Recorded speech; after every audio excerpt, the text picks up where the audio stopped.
이어서 지구촌 개벽 소식입니다. 매머드 복원을 목표로 연구를 이어온 미국 생명공학 기업 콜로설 바이오사이언스가 최근 매머드 유전 형질을 담은 털복숭이 생쥐 탄생에 성공했습니다. 연구진은 금빛 곱슬털을 특징으로 하는 매머드의 유전자 9가지를 변형해 생쥐의 수전란과 배아줄기 세포에 주입한 뒤 이를 대리모에게 착상시켜 결과를 얻었다고 밝혔습니다. 이로써 혹독한 추위에 견디는 일부 특성을 구현했으나 지방을 축적하는 매머드 특성까지는 끌어내지 못한 것으로 전해졌습니다. 콜로설 바이오사이언스 측은 몸집이 큰 코끼리를 대신해 짧은 시간 안에 실험이 가능한 생쥐를 활용했다고 설명합니다. 벤램 창립자는 이번 연구는 우리가 나아가는 길이 얼마나 올바른지 확인해주는 사례라며 2028년까지 추위에 최적화된 코끼리를 탄생시키겠다는 포부를 밝혔습니다.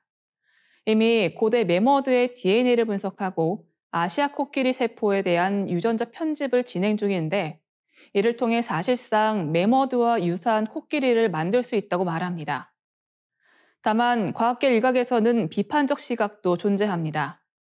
빅토리 해리지 세필드대 교수는 매머드처럼 거대한 코끼리를 만드는 건 훨씬 더 큰 과제라며 유전자 수가 많고 아직 규명되지 않은 부분이 많다고 지적했습니다. 버팔로대 빈센트 린치 생물학자도 돌연변이로 만들어진 예쁜 털을 가진 코끼리가 실제 매머드를 부화시키는 건 아니다라는 견해를 내놓았습니다. 그럼에도 불구하고 이번 연구가 멸종동물의 핵심 특성을 현대종에 도입할 수 있음을 입증했다는 점에서 긍정적으로 평가하는 전문가들도 있습니다. 회사 측은 인간 건강과 농업 분야에서 추위나 질병에 강한 특성을 부여하는 식으로 활용할 가능성을 언급했습니다. 또한 한국 호랑이 복원에도 협력 의사를 밝혀 우리나라 멸종동물 복원 연구에도 관심이 쏠리고 있습니다. 매머드를 직접 복제하는 대신 가장 가까운 현종종인 코끼리의 유전자를 편집해 매머드형 동물을 탄생시키려는 도전이 실제 야생 환경에서 어느 정도 성과를 거둘 수 있을지는 좀 더 지켜봐야 합니다. 윤리적 논란과 과학적 어려움이 뒤따르는 가운데 생태적 다양성 회복에 어떤 긍정적 영향을 줄 수 있을지 전 세계 학계의 시선이 집중되고 있습니다. 다음 뉴스입니다. 도널드 트럼프 대통령의 강경한 관세 정책이 미국 경제에 큰 충격을 주고 있습니다.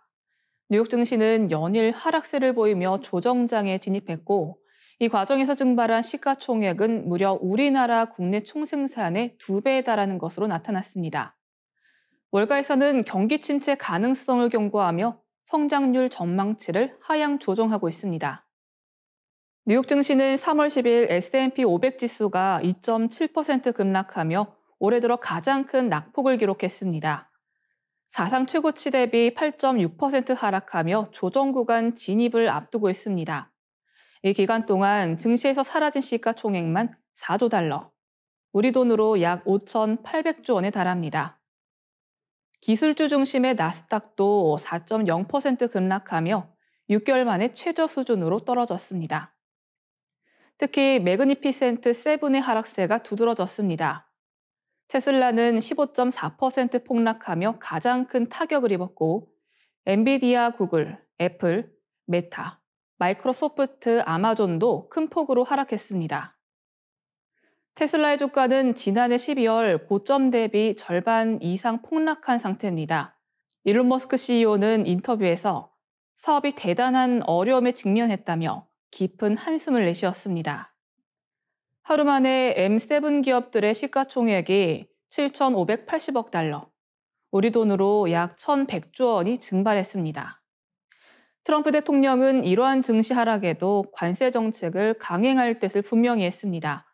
그는 나는 강한 국가를 만들 것이고 옳은 일을 해야 한다며 철강과 알루미늄에 25%의 관세를 부과할 계획을 밝혔습니다. 이에 따라 시장의 불안감은 더욱 커지고 있습니다. 월가에서는 경기 침체 경고음이 더욱 커지고 있습니다. JP모건 체이스는 미국의 경기 침체 확률을 기존 30%에서 40%로 높였고 골드만삭스는 올해 경제 성장률 전망치를 2.4%에서 1.7%로 대폭 하향 조정했습니다. 모건 스탠리 역시 성장률 전망치를 1.5%로 낮췄습니다.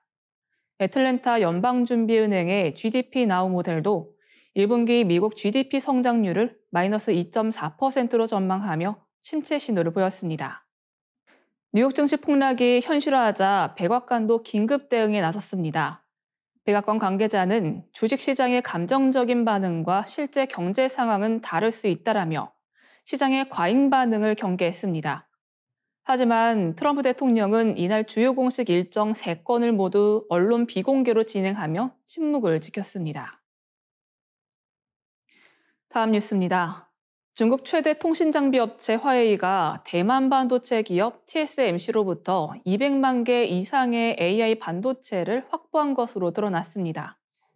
미국 싱크탱크 전략국제문제연구소가 3월 7일 발표한 보고서에 따르면 화웨이는 페이퍼 컴퍼니를 이용해 미국의 반도체 수출 통제를 우회한 것으로 보입니다.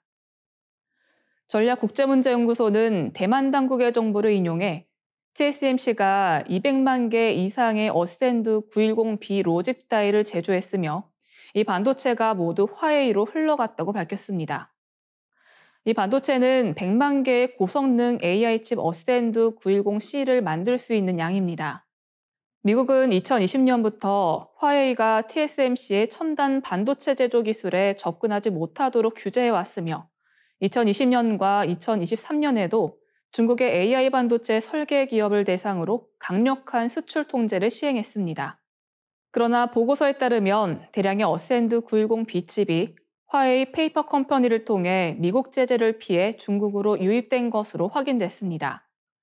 또한 화웨이는 미국이 작년 8월 중국의 첨단 반도체 확보를 제한하는 정책을 발표한 이후 삼성전자를 비롯한 글로벌 기업을 통해 고대역폭 메모리도 대량 확보한 것으로 보입니다.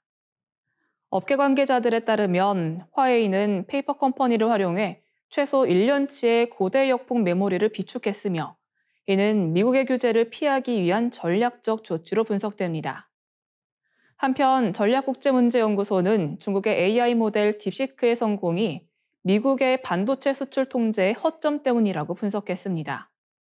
보고서에 따르면 2023년 10월 이전부터 엔비디아의 AI 반도체가 중국으로 밀반이 되었으며 2024년 초까지도 상당량의 H100 칩이 중국으로 유입된 정황이 포착됐습니다.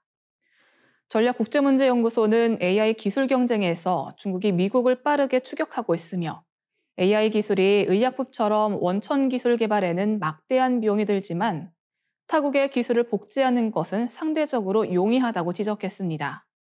보고서는 미국 기업들이 인간 수준의 범용 인공지능 및 인공초지능 개발에서 여전히 중국보다도 앞서 있다면서도 그 격차가 빠르게 좁혀지고 있으며 강력한 수출 통제를 시행하더라도 1, 2년 이상의 기술적 우위를 기대하기는 어렵다고 경고했습니다. 다음 뉴스입니다. 학계 연구에 따르면 종이책이 디지털 기기보다 학습 효과와 독해력 향상에 더 유리한 것으로 나타났습니다. 이에 따라 한때 탈종이를 선언했던 국가들도 다시 종이 교과서로 돌아가는 움직임을 보이고 있습니다. 스페인 발렌시아대 연구팀의 2023년 연구에 따르면 종이책으로 읽을 때 독해력이 디지털 독서보다 6배에서 8배 높다는 결과가 나왔습니다. 2000년부터 2022년까지 30개국 47만 명을 대상으로 한 선행 연구 25편을 분석한 결과입니다. 연구팀은 디지털 기기가 주의를 분산시키고 온라인 글이 종이책보다 어휘나 내용 면에서 부족한 점이 독해력 향상을 방해하는 요인이라고 지적했습니다. 특히 디지털 독서를 많이 하는 아이들의 경우 학문적인 어휘 발달이 느려질 가능성이 있다고 밝혔습니다. 비슷한 연구가 일본에서도 진행됐습니다. 슈아대 모토야스 혼마 교수 연구팀은 일본 대학생 34명을 대상으로 무라카미 하루키의 소설을 종이책과 스마트폰으로 각각 읽게 한 후 이해도를 비교했습니다. 그 결과 스마트폰으로 읽을 때보다 종이책을 읽었을 때 독해력이 더 높게 나타났습니다. 혼마 교수는 스마트폰 독서는 전전두엽을 과도하게 활성화시키고 주의력을 강제적으로 높이며 심호흡을 방해해 독해력이 떨어지는 현상이 발생할 수 있다고 분석했습니다. 이러한 연구 결과는 교육 정책에도 큰 영향을 미쳤습니다. 2017년 디지털 교과서를 전면 도입했던 스웨덴은 6년 만에 이를 포기하고 2023년 종이책 수업으로 전환했습니다. 디지털 교과서 사용 이후 문해력 저하 등의 부작용이 나타났기 때문입니다.